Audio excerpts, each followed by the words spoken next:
সৃষ্টির এই আদি রহস্য উদ্ঘাটনে এবার মহাবিশ্বের ইতিহাসের সবচেয়ে বড় ডিজিটাল মানচিত্র বা কসমিক সিমুলেশন তৈরি করেছেন একদল আন্তর্জাতিক বিজ্ঞানী।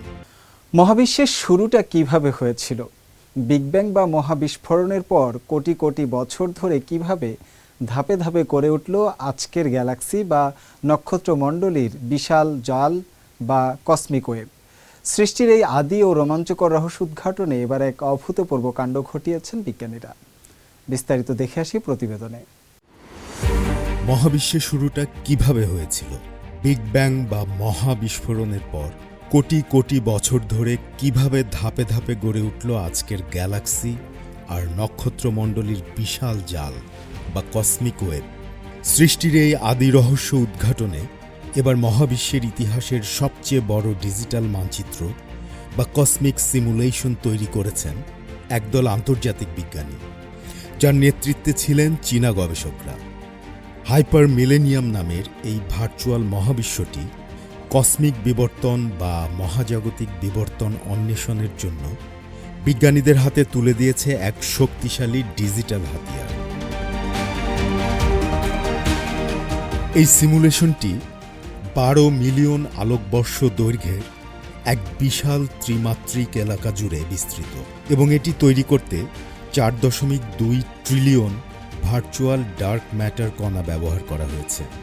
এন-বডি নিউমেরিক্যাল সিমুলেশন নামের একটি অত্যন্ত জটিল গাণিতিক কৌশল প্রয়োগ করে বিজ্ঞানীরা গত 10 মিলিয়ন বছরেরও বেশি সময় ধরে মহাবিশ্বের বৃহৎ কাঠামোগুলো কিভাবে বিকশিত হয়েছে তা নিখুঁতভাবে ফুটিয়ে তুলেছেন। সহজ কথায়, বিজ্ঞানীরা একটি সুপার কম্পিউটারের ভেতরে আস্ত একটি ভার্চুয়াল মহাবিশ্ব তৈরি করেছেন। বিগ ব্যাংয়ের ঠিক পর থেকে শুরু করে মহাকর্ষ বলের টানকে ধাপে ধাপে অনুসরণ করে এটি তৈরি করা হয়েছে। এই ভার্চুয়াল মহাজগৎ গবেষকদের এক অর্থে সময়কে পেছনে ফিরিয়ে নিয়ে যাওয়ার সুযোগ করে দেয়, যার মাধ্যমে গ্যালাক্সি এবং অন্যান্য মহাজাগতিক উপাদানগুলো কিভাবে গঠিত হয়েছিল তা খুঁটিয়ে দেখা সম্ভব। গ্যালাক্সি গঠনের ভৌত মডেলগুলো যুক্ত করার মাধ্যমে এই সিমুলেশনটি গ্যালাক্সির অবস্থান, উজ্জ্বলতা এবং অন্যান্য বৈশিষ্ট্যের একটি বিশদ ক্যাটালগ তৈরি করেছে। এটি ডার্ক ম্যাটার এবং ডার্ক এনার্জি সংক্রান্ত গবেষণার জন্য তাত্ত্বিক ভিত্তি প্রদানের পাশাপাশি নতুন প্রজন্মের গ্যালাক্সি জরিপ কর্মসূচিগুলোকে শক্তিশালী সহায়তা দেবে। বিশেষ করে চীনের নিজস্ব স্পেস স্টেশন টেলিস্কোপ এবং ইউরোপীয় স্পেস এজেন্সির ইউক্লিড মিশনের মতো বড় প্রজেক্টগুলো এই সিমুলেশন থেকে দারুণভাবে উপকৃত হবে।